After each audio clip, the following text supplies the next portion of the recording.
Listo. Muchas gracias entonces por decirnos, ¿cómo se dice? O darle la oportunidad como de esta Sí. entrevista, como de conocer más a fondo como el libro o el tema que usted realizó, pues el tema de la sistematización. Nosotros estamos en licenciatura en la educación preescolar. Por ende, nosotros en el último semestre, nosotros generamos, los últimos 2 semestres hacemos trabajo de grado y ese trabajo lo tenemos que sistematizar, ¿cierto? Entonces nosotros en este momento estamos viendo como esa materia de sistematización de práctica, el cual la docente nos puso pues a leer un texto que acá las compañeras Varios ya nos textos. estaban diciendo. Muy bien. Bueno, yo escucho sus preguntas, sus inquietudes. Bueno, y nosotras como docentes de formación queremos saber cuál es la importancia de nosotras a la hora de realizar la sistematización de nuestra práctica, o sea, a la hora de finalizar ya con ¿Por la qué es carrera. importante? ¿Por qué es importante? ¿Por qué es importante? Bueno, muchachos, mire. Distintas universidades tienen distintas opciones de grado y dentro de esas opciones de grado aparece la sistematización de una práctica, ¿cierto? ¿Qué tiene de novedoso, de distinto, de importante una sistematización y cómo eso se vincula a mi ser de maestra, ¿cierto? Es que para orientarnos un poco dentro de las preguntas que hemos conversado, sistematizar, si lo llevamos al terreno de lo etimológico, lo primero que hay que decir es que sistematizar es organizar, ¿cierto? Uno a veces hace un montón de cosas y todas quedan por ahí sueltas. Entonces uno le dice, no, sistematícelas. Entonces, ¿qué le están diciendo? Le están diciendo, organícelas. Pero organícelas en función de, es decir, en función de una intencionalidad, ¿sí? Para remitirme a la pregunta, ¿cuál es su nombre? Para remitirme a la pregunta que es Stephanie, ¿por qué es importante eso? Porque de pronto yo fui a una práctica, ustedes hacen prácticas de qué, desde el séptimo, No, Desde el primer semestre. desde el primer semestre. Pero uno en los semestres va dejando un montón de cosas Sí. regadas y uno a veces como que hace trabajos y hace cosas y uno dice, sí, tan bueno, yo pasé la materia y todo el asunto, pero ahí se generaron unos aprendizajes y esos aprendizajes a veces quedan en stand-by, o se quedan en el aire, o es más, ni siquiera yo misma fui consciente de que se generaron esos aprendizajes, ¿sí? Cuando a mí me proponen un ejercicio de sistematización de una práctica, me están diciendo, mire, lo primero que hay que hacer es recoger eso. Y recogerlo puede ser, porque es una forma de sistematizar, en torno a una pregunta. ¿Sí? Yo puedo recogerlo en torno a una pregunta. Ahora bien, tengo que saber cuál es la pregunta que quiero sistematizar, para decir qué de todo eso que hice me sirve definitivamente para recogerlo como experiencia. Eso es lo primero. Lo segundo, remitiéndome una vez más entonces a la conversación que estamos sosteniendo, es que la sistematización me permite la reconstrucción de un camino, ¿sí? Por eso ahorita hablábamos antes de esta grabación de que la sistematización tiene unos pasos, tiene unas fases, ¿sí? Más que un camino, pero entonces también nos lleva a conocimientos, nos deja conocimiento la sistematización, por decirlo así. Fundamentalmente se sistematiza para que lo que pasó se convierta en un insumo de conocimiento para otros. Pongamos un ejemplo, ustedes están haciendo su práctica en la escuelita El Rosal, ¿cierto? Y ustedes fueron unos estudiantes de licenciatura en pedagogía infantil, ¿cierto? Preescolar, que ya hicieron unas prácticas allá, ¿cierto? Y en esas prácticas pasaron cosas, ¿sí? Y eso no se puede quedar en el aire, porque sería casi como yo no sé si ustedes conocen el conocimiento de los juglares, que era solamente oral. Los juglares eran los cantores que iban llevando conocimiento de una forma oral, ¿cierto? Uno podría decir, Por decirlo así, la guiada. sí, uno podría decir que la sistematización aparece para decir, no lo dejemos ahí en el aire. Convirtamos esa práctica en un verdadero aprendizaje. ¿Para qué? Para que en futuras experiencias, para que cuando vengan otras estudiantes y se acerquen, por ejemplo, a esa misma institución del Rosal, puedan decir, no, aquí ya hubo unas practicantes, aquí ya hubo un aprendizaje. Y por favor, léanlo, porque una sistematización, sin lugar a dudas, se tiene que convertir en un referente conceptual para otras. Las investigaciones, las sistematizaciones no nacen de la nada, nacen de otras investigaciones, nacen de otros referentes teóricos, nacen de otros aprendizajes que otros ya han tenido. Entonces, cuando ustedes llegan a, volvamos al ejemplo, la institución del Rosal, ustedes no nacen de ceros. Para ponerlo bien criollo, uno no se va a una institución y descubre la agua tibia. Uno va y camina sobre otros caminos. ¿Para qué me sirve una sistematización? Para conocer esas experiencias. Para decir, venga, ya alguien se había hecho estas preguntas y ya se habían generado aprendizajes en torno a. Si no me callan, sigo hablando. Sería para mejorar, pues innovar y mejorar esa experiencia que ya se tuvo. Total, ¿cuál es su nombre? Isabel. Isabel.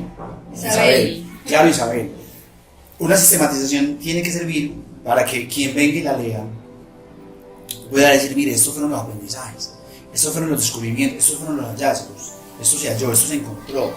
Y con base en eso vamos a hacer nuevas propuestas, ¿sí?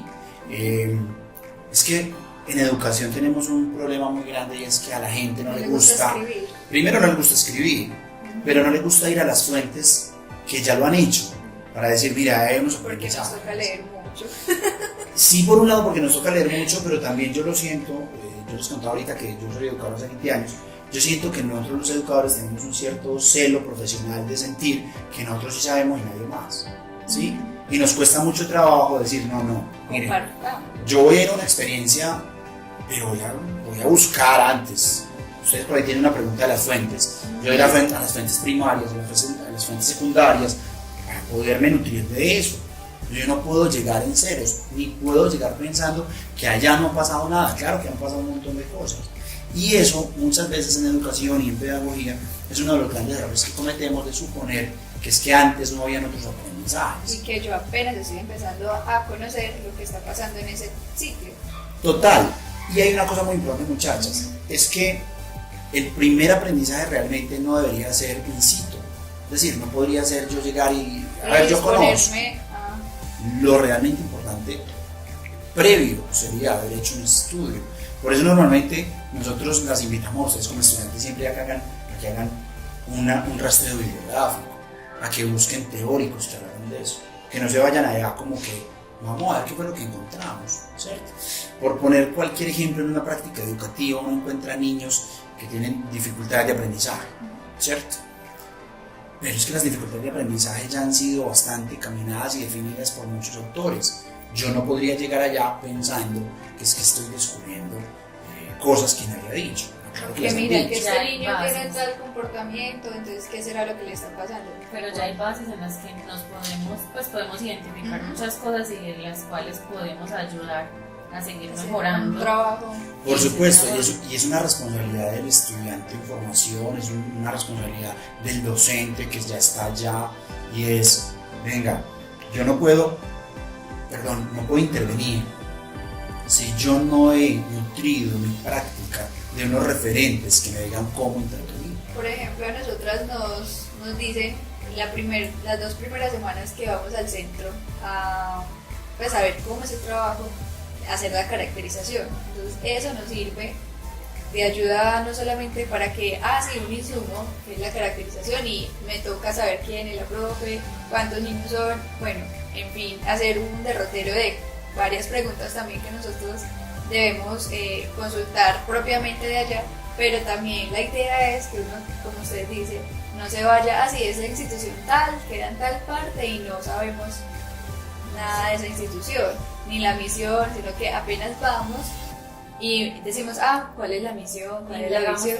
Indagamos para conocer. Y sobre todo porque, miren muchachas, yo estoy casi seguro por la experiencia que cualquier intervención pedagógica que esté parada en supuestos va a ser errónea. O sea, es que yo supuse, yo no supongo. Y mucho más aún cuando voy a una práctica educativa. Es que cuando yo hago la práctica educativa, yo tengo que tener una caracterización, yo tengo que tener una lectura de contexto, yo tengo que tener una lectura de entorno para decir que mi práctica definitivamente sí le puede apostar a las problemáticas más importantes de la institución o del grupo poblacional con el que voy a trabajar. Porque lo otro va a ser lo que nos ha pasado históricamente en la escuela, es que hacemos muchas actividades. Si usted le pregunta a un profe, ¿cómo mantiene cansado? Hace un montón de cosas. Pero profe, ¿cuánto has recogido de eso que hiciste? Tú lo decías ahora, muy poco. Primero porque no existe una clara conciencia de que hay que sistematizar y escribir lo que me pasó, ¿cierto? Y segundo, porque casi siempre cuando uno le pregunta a un docente, ¿usted ha escrito? Ah, El diario, sí, el diario. usted escribió lo que le exigieron que escribiera, pero no hubo una motivación propia de decir, bueno, si yo conscientemente me pusiera a escribir lo que me pasa en el diario acontecer, pero no como el diario de campo obligatorio, sino como ese que me va a permitir recoger aprendizajes. Cada docente tendría que haber escrito mínimo 10 libros. O sea, cada docente tendría mucho por contar de su práctica. Pero ustedes que están en este momento en el séptimo, octavo, décimo, se habrán dado cuenta de una triste realidad. Y es que la mayoría de textos que ustedes han leído casi nunca son de pedagogos.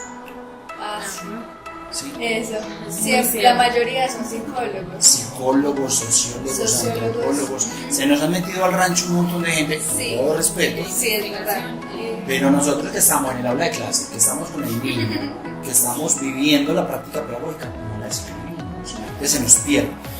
Todo eso para decir, yo no sé si nos devolvemos a la pregunta inicial, de allí la importancia de la sistematización. Es que si yo sistematizo, le estoy dando una reconstrucción a todo un asunto que pasó. Reconstruirlo es, mire, vamos a organizarlo de tal manera que de allí, como tú decías ahorita, Daniela, puedan aparecer verdaderos aprendizajes. Y yo diga, ¿y cuáles fueron? Porque a veces a uno le dicen, ay, ¿usted hizo la práctica? Sí. ¿En dónde? ¿Y en dónde? En tal parte. ¿Y usted aprendió? Mucho. ¿Qué aprendió? ¿Y qué aprendió? No, pues, no, es que...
Como estudiante, tengo que tener de entrada muy claro a qué línea o qué sublínea está inscrita mi práctica.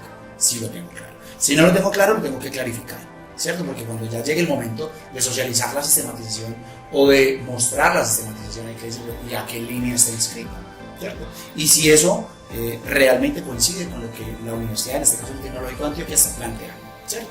Eso es lo primero. Lo segundo que hay que tener muy claro es lo que les decía ahorita, la intencionalidad. Es decir, ¿qué parte de todo este trabajo tenemos como intención mostrar?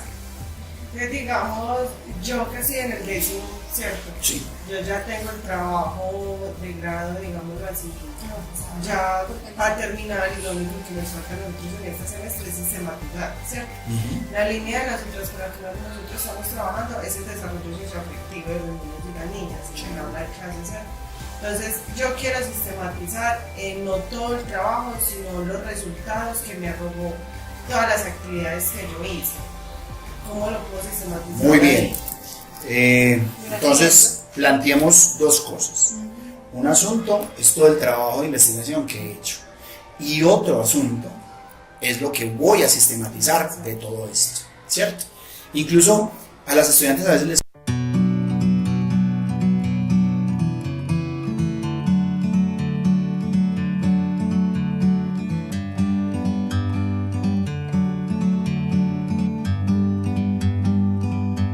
Like a bird on a tree, I'm just sitting here.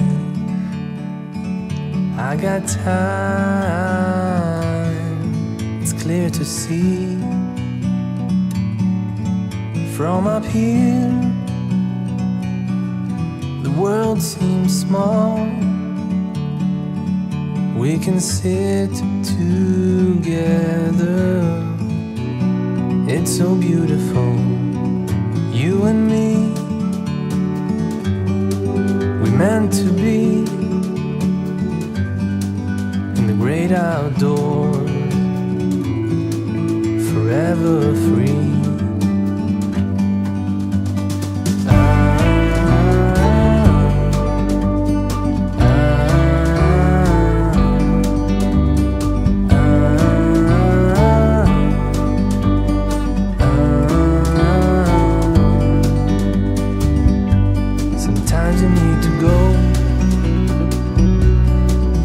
Take a step back to see the truth around you. From a distance you can tell.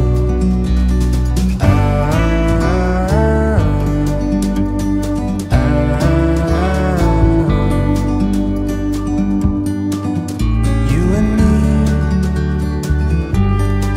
were meant to be outdoors, forever free. You and me, meant to be in the great outdoors.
Y de los infantes no podríamos decir, es que estoy tratando de comprender el comportamiento del niño en 2019 con las teorías de 1960, que a veces pasa.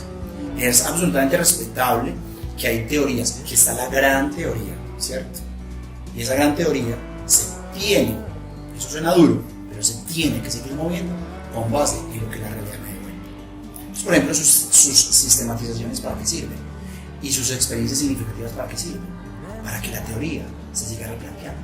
Porque uno no puede pensar, y mucho menos cuando está en el terreno de lo humano social, que hayan teorías tan fijas que no hay nuevas. Pues, diríamos de alguna manera, el chiste de la teoría es que es teoría en la medida que explica el fenómeno, pero porque reconoció el fenómeno y porque se dio cuenta que el fenómeno cambió. Entonces, el niño 2019 no es ni mejor ni peor, es un niño absolutamente modificado. ¿Por qué? Por el tiempo-espacio en el que se mueve. Y para ponerlo en un ejemplo clarísimo, nosotros, bueno, yo estoy más viejito, no fui el mismo niño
para resumir ese asunto, la escuela tradicional como nosotros la conocemos es una escuela nacida en el modelo industrial, ¿sí? En el modelo de la industria, porque el modelo industrial funcionó, ¿cierto? El modelo de desarrollo económico de las naciones, fue un modelo industrial, ¿sí? La industria que tenía timbre, uniforme, tiempos, tareas.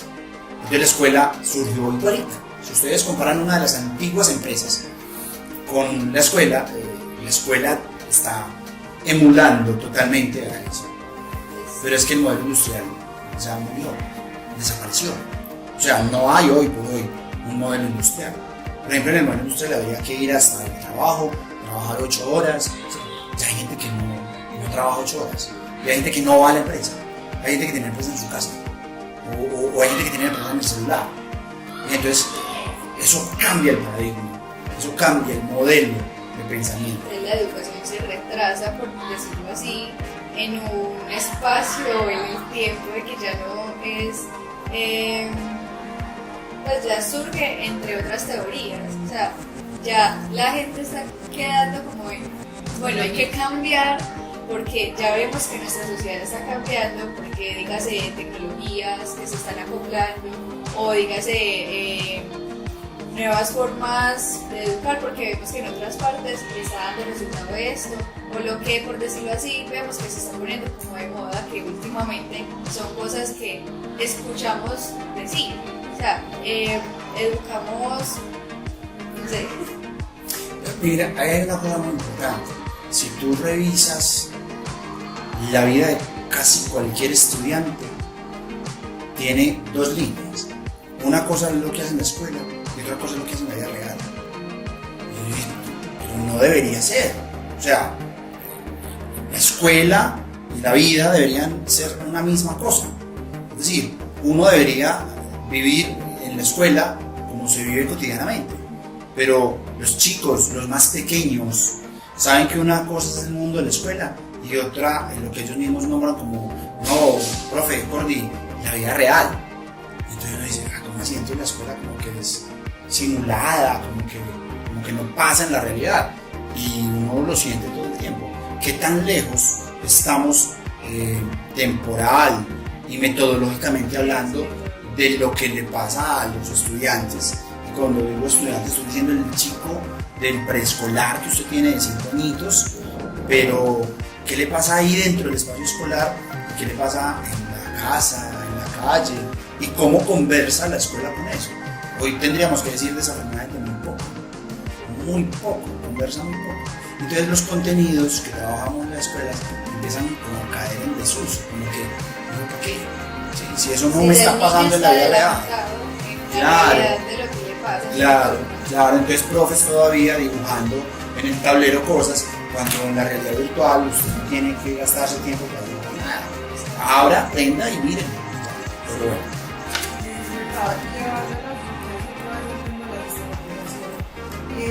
¿Usted en algún momento hizo un proceso de sistematización? Sí, yo participé en un proceso de sistematización muy lindo porque fui, ¿cómo se llamaba? Es que fue hace rato, estaba contándole con las muchachas, 2008, en un proceso de una ONG que trabajó conjuntamente con ICBF, era una estrategia, se llamaba Vivenciándonos y trataba de prevenir, se llamaba más o menos así, voy a tratar de recordar, para reducir el fenómeno de niñez en situación de calle, ¿cierto? Entonces ahí teníamos muchas estrategias, habían muchas estrategias en las que se trabajaba con los jóvenes, con los niños, para tratar de reducir ese fenómeno de niñez en situación de calle en la ciudad de Medellín. Ahí fue básicamente mi participación. Y había un taller experiencial de teatro para que los chicos pudieran engancharse un poco en tratar de no caer en situación de calle. Yo acompañé el taller de teatro, pero no era teatro por teatro, era un teatro, pues como lo llamaba el proyecto, vivencial, yo lo llamaba Vivenciándonos, y hablábamos mucho de la pedagogía vivencial. La pedagogía vivencial era básicamente tomar todo lo que a ellos les pasaba, todo lo que a ellos les pasaba, y llevarlo, en mi caso, a la estrategia del teatro.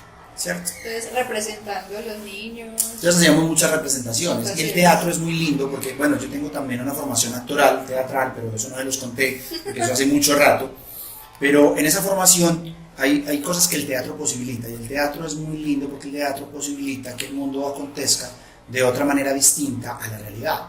Entonces, por ejemplo, si teníamos una situación vivencial en la que el niño era violentado por sus padres o cuidadores, utilicemos el teatro para narrar esa situación violenta, pero démosle otro final.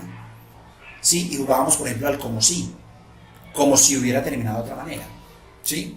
Entonces eso empezaba a hacer, de alguna manera, una catarsis en la que el niño podía liberarse de ese final trágico que fue, y le decíamos, mira, pero entonces en teatro hay otras posibilidades. ¿Sí? Mi rol, yo era tallerista allí para que pudiéramos hacer una especie de, yo no sé si la palabra sea la más correcta, de liberación de todas esas cargas emotivas malas para que el chico pudiera entender, pero le podemos jugar al como si se pasara otra cosa. Después lo que hicimos en la sistematización, para centrarnos un poco en la pregunta, fue que recogimos todas las experiencias. Entonces hay un libro que se llama pues, Sistematización de las Experiencias de Vivenciándonos. Estaba teatro, música, danzas, desarrollo familiar, estrategias productivas, y lo que hicimos allí fue tomar las bitácoras de trabajo de todos los encuentros.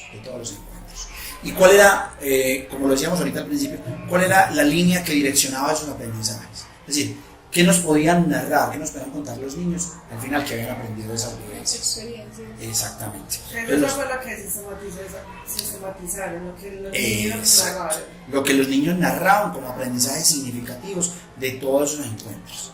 Y fue un trabajo muy bonito porque era la sistematización incluso está contada de una forma muy lúdica porque está contada por un abuelo y por el nieto, ¿cierto? Entonces el nieto le está haciendo preguntas al abuelo todo el tiempo y le está preguntando por cada cosa y el abuelo está contando, está explicando un montón de cosas, todo el tiempo le está explicando.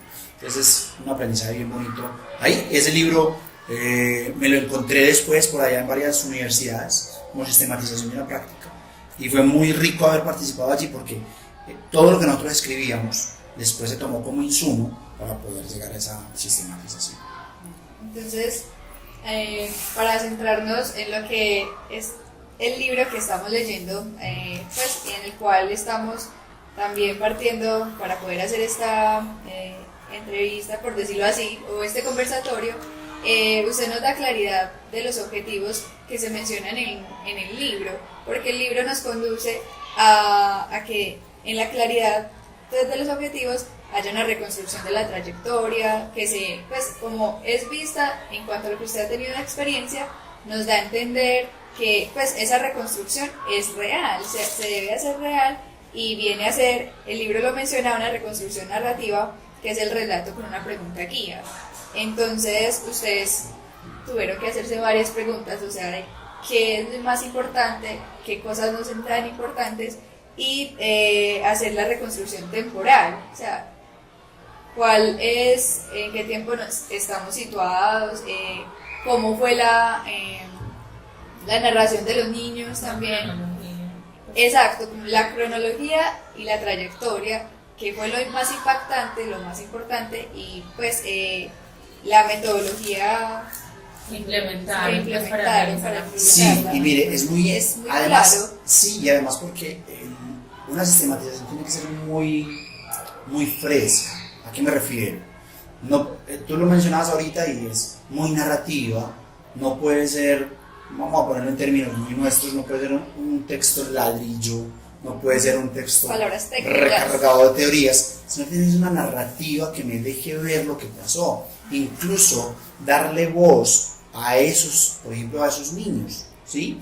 Incluso si ustedes de pronto tienen la oportunidad algún día de ver el texto, se van a dar cuenta que el texto está cargado, plagado de relatos puntuales de ellos, ¿sí? De puño y letra de ellos, porque más allá de que la sistematización se convierta en una transcripción de cosas, hay que darle voz a ellos, ¿sí? Claro. Darle voz para que nutran de verdad la narrativa y al nutrirla se pueda convertir de verdad en un verdadero aprendizaje. Tú decías ahorita una cosa muy importante y es que uno sí tiene una tarea muy importante en la sistematización y es depurar porque lo voy a llevar a una clase En una clase a veces pasan un montón de cosas, pero uno tiene que sacar de allí qué es lo más significativo que pasó, ¿cierto? Y incluso uno se lo dice como estudiante, ¿no? Cuando usted va a una clase, usted tiene que tener la capacidad analítica de decir, bueno, qué fue todo lo bueno que pasó aquí, qué fue todo lo interesante que pasó aquí y qué es lo que no es tan relevante. Por eso ahorita decíamos, en una sistematización pueden haber cosas que no sean realmente relevantes, ¿cierto? No nos vamos a detener, por ejemplo, no digo que no sean importantes, pero no nos vamos a detener en los referentes conceptuales, pues no nos quedemos allí. Porque si fuera un trabajo de investigación, entonces a mí me dirían, no, el marco teórico es muy importante porque hay que tener todo el anclaje teórico. Entonces no tiene como tal, No es tan desmenuzado, sino que es algo más puntual. o sea, Algo todo que más se puntual tiene. y más, no vamos a recoger ese referente teórico y nos vamos a detener en él, sino que es más de la experiencia. Total. Y valga el ejemplo ahorita de lo que les mencionaba del proyecto Vivenciándonos, porque por eso ahorita conversábamos y decimos que en las universidades hay distintas opciones de grado, ¿cierto? Y a mí me pueden decir, no, mire, yo voy a hacer un trabajo de investigación que tiene unos pasos, que tiene un derrotero, que tiene que hacer esto, pero también me ofrecen, por ejemplo, una sistematización de una experiencia. Y la sistematización tiene esa cosa que yo llamaría muy rica, y es que a veces en los trabajos teóricos se pierde de la narrativa, del contar, de la voz del otro, de ese detalle que pasó y que fue muy significativo y que a veces en la rigurosidad conceptual de un trabajo de investigación se puede perder un poco, ¿sí? Porque a veces el trabajo de investigación, tú lo decías ahorita, se me puede enredar en los tecnicismos, ¿sí? Se me puede enredar en lo teórico, pero la sistematización me está diciendo, mire, vea, casi que es la voz de ellos y de lo que pasó allá y que quiere quedar como evidencia de todo eso que se hizo, pero que se espera se convierta en un verdadero aprendizaje. Entonces lo que, como para concluir y como para darle como final a como ese conversatorio, en sí la sistematización viene siendo recolectar como todos los resultados que nos arrojó la investigación del trabajo de grado y como narrarlo de una forma muy lúdica, muy clara como para el lector que lo vaya valga la redundancia, a leer. Entonces, como hace ahora de dejarlo muy claro qué fue lo que los niños aprendieron a la hora de todas las actividades y toda la intervención que se realizó, a la hora de cómo realizar como todo este trabajo. Hay que tener muy claro, y como tú lo propones para ir cerrando, hay que tener muy claro, primero lo que decíamos ahorita, nosotras como equipo debemos definir, y se lo vamos a contar a la docente X, mire, nosotros vamos a sistematizar esta práctica. Pero de esta práctica queremos sistematizar, por ejemplo, yo puedo sistematizar la metodología, ¿sí? Yo voy a hacer un énfasis grande en la metodología, pero puedo sistematizar los resultados. Entonces eso, como genera esa claridad, ¿cierto? Es el equipo quien decide y define al final, mire, lo que vamos a sistematizar de toda la práctica va a ser esto, ¿cierto? Entonces, los otros elementos no se van a perder, ¿cierto? Pero voy a estar enfocado, ¿sí? Es casi... Hay un ejemplo muy bueno para hablar de eso en sistematización, es lo que usted hace con el zoom de la cámara. Usted con el zoom de la cámara amplía, se acerca, aleja, entonces usted lo pone donde usted lo quiere poner. Sistematizar, por ejemplo, los resultados es hacer zoom en los resultados. Yo le voy a hacer un zoom muy grande a los resultados. ¿Qué pasa cuando uno hace zoom con la cámara? Pues hay elementos del paisaje alrededor que se pierden, ¿cierto? No porque se vayan a perder, sino porque no son mi objeto. Y yo lo tengo que dejar muy claro, ¿cierto? Eso es lo más importante, eso es lo primero. Lo segundo, un elemento fundamental es la narrativa. La narrativa que reconstruye ese proceso de resultados, si es el caso, tiene que ser un elemento fundamental que aparezca. Y lo tercero es reconstruir. Reconstruir, porque en el reconstruir empiezan a emerger conceptos que yo no había visto. Y que yo no había visto, ¿por qué? Porque normalmente cuando yo veo la práctica, yo llevo una intencionalidad, ¿cierto? Yo preparé, yo hice todo esto, La planeación. pero se me pierde a veces qué fue lo que pasó. Por eso nosotros les insistimos mucho a ustedes, cuando van y lo hacen, muchachas, ojo con la planeación, pero ojo con el diario de campo. Y yo incluso le digo mucho a mis estudiantes, y el diario de campo tiene dos elementos, uno en caliente y otro en frío. El caliente, lo acabamos de hacer, sentémonos a escribir, eso es en caliente, ya. ¿qué acabo de pasar? ¿Cierto? Sin pasarlo por muchos filtros, como pasó. Porque hacerlo en caliente me permite incluso que la misma emocionalidad me lo traiga. Pero después, el segundo elemento, háganlo en frío. ¿Y cómo se hace en frío? Nos sentamos un día después, 2 días después, leemos lo que dijimos. Y normalmente yo siempre le invito a mis estudiantes a, si ustedes son 3 practicantes, fueron y hicieron la misma práctica, ¿cuál es su diario de campo? ¿Cuál es el suyo y cuál es el suyo? Y sentémonos a escribir, a leer lo escrito. Porque es que usted, Daniela, me dio una mirada, usted me dio otra y usted me dio otra. Y ponemos a conversar esas miradas. Ve, yo vi esto. Dice, yo no lo vi así, yo lo vi de otra manera. Y eso me permite hacer una escritura más juiciosa en frío. Ahora, recomendación, nunca entreguen un trabajo escrito en caliente. ¿Por qué? Porque eso se va cargado de cosas que usted dice, yo nunca leí eso, yo no me di cuenta de lo que dije ahí. Pero sí es muy importante reconstruir desde el caliente, acabo de pasar, para llevarlo al frío, para, venga. Uno nunca entrega el borrador. Uno nunca entrega el borrador. Uno escribe el borrador. Pero después, cuando está más sereno, más tranquilo, puede volver a leerlo.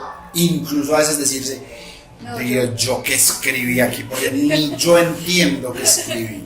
¿Qué es eso? Borrar ese adefesio o mejorarlo con lo que las otras me aportan, ¿cierto? Pero nunca entregar un borrador. No, vamos a permitirnos la lectura juiciosa y la lectura en voz alta, porque cuando yo escucho lo que dijo Daniela,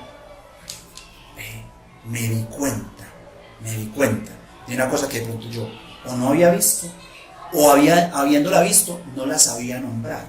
Yo no la nombraba, y cómo nombrarla. Cuando se la escuché a alguien dije, claro, eso era lo que yo estaba pensando hace rato y no sabía cómo decirlo. Y ese sí es de verdad el texto que puede ir a una sistematización.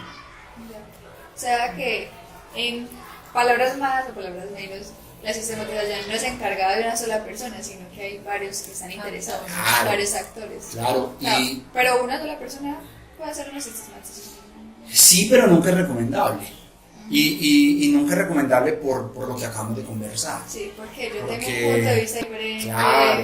Claro, Estefa puede y Isa también puede tener. Porque es mi universo, es donde tengo los pies, es mi mirada, que a veces es una mirada profunda, pero a veces pues es una mirada que está aquí. Sí. Y me quedo solo con esa mirada. ¿Listo? Muy bien.